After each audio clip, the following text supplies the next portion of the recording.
ونصلی علی رسولہ الکریم اما بعد۔ محترم بزرگوں اور دوستوں، ہمارا ملک ایک جمہوری سیکولر نظام پر مشتمل ہے اور اس وطن عزیز میں دو دن بہت ہی اہمیت کا حامل ہے۔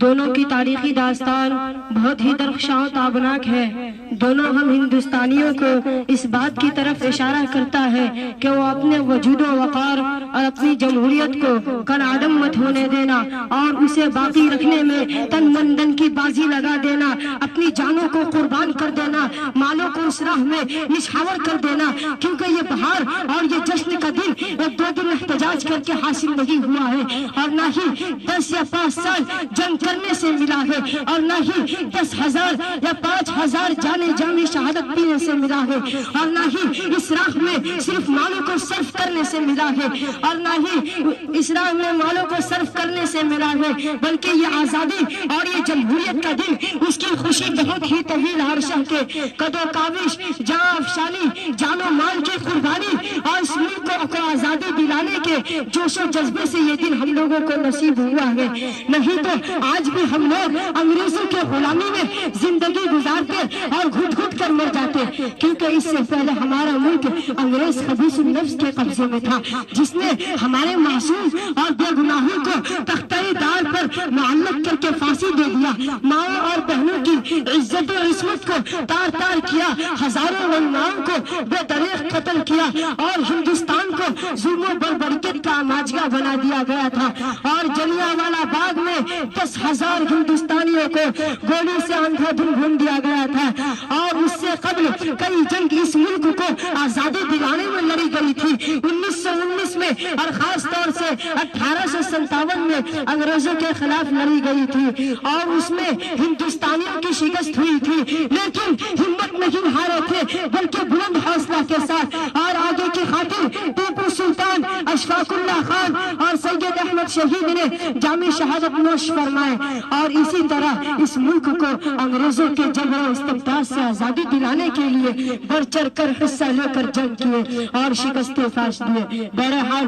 اس جنگ میں مولانا ابوالکلام آزاد، پنڈت جواہر لال نہرو، عبدالغفار اور سبھاش چندر بوس، ان جیسے لوگ اس میدان میں آئے اور اس ہندوستان کو انگریزوں کے جبر و استبداد سے آزادی دلانے کے لیے بڑھ چڑھ کر حصہ لیں گے۔ بہرحال اس جنگ میں مولانا ابوالکلام آزاد، پنڈت جواہر لال نہرو اور عبدالغفار، ان جیسے لوگ اس میدان میں آئے اور اس ہندوستان کو انگریزوں سے آزادی دلائی۔ اور قابل ذکر بات یہ ہے کہ سب سے پہلے اس ملک کا جھنڈا 1929 میں بنایا گیا تھا، اور 26 جنوری 1930 میں لاہور کی سرزمین میں مہاتما گاندھی جی کی قیادت میں سب سے پہلا جھنڈا آزادی کے طور پر لہرایا گیا تھا، اور اسی کے مطابق ہمارے ملک میں ہر سال 26 جنوری کے دن یوم جمہوریہ کا جشن منایا جاتا ہے۔ اور 1942 کو بھارت چھوڑو آندولن شروع کیا گیا تھا، اور سبھاش چندر بوس کی قیادت میں 1945 میں انڈین نیشنل آرمی کی تشکیل دی گئی۔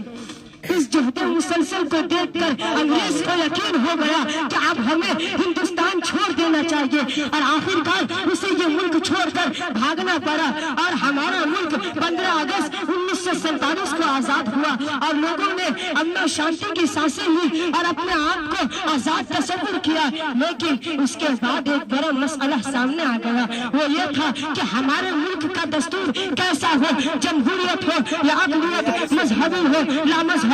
بادشاہی نظام ہو یا فوجی سرمایہ نظام ہو یا سوشلزم، کیونکہ ہمارا ملک مرکب من المذاہب تھا، لیکن ان چیزوں کو بالائے طاق رکھ کر ایک کمیٹی بھیم راؤ امبیڈکر کی قیادت میں تشکیل دی گئی، اور یہی ہمارے ملک کے سب سے پہلے وزیر قانون ہے، اور ہمارے ملک کا قانون 2 سال 11 مہینے اور 18 دن کی جہد مسلسل اور عرق ریزی کے بعد تیار کیا گیا، اور 26 جنوری 1950 میں ہمارے ملک میں نافذ اور لاگو کیا گیا۔ اس لیے اس دن ہم لوگ اپنا ترنگا لہرا کر اپنی آزادی اور جمہوریت کا ثبوت پیش کرتے ہیں، اور اس سال بھی ہر سال کی طرح یوم جمہوریہ کے موقع پر ذات پات نسل وادی کو بالائے طاق رکھ کر یکجہتی اور تضامنی کا کا ثبوت پیش کریں گے، اور علامہ اقبال علیہ الرحمہ کے ان اشعار سے میں اپنی بات اختتام کرتا ہوں۔ سارے جہاں سے اچھا ہندوستان ہمارا، ہم بلبلیں ہیں اس کے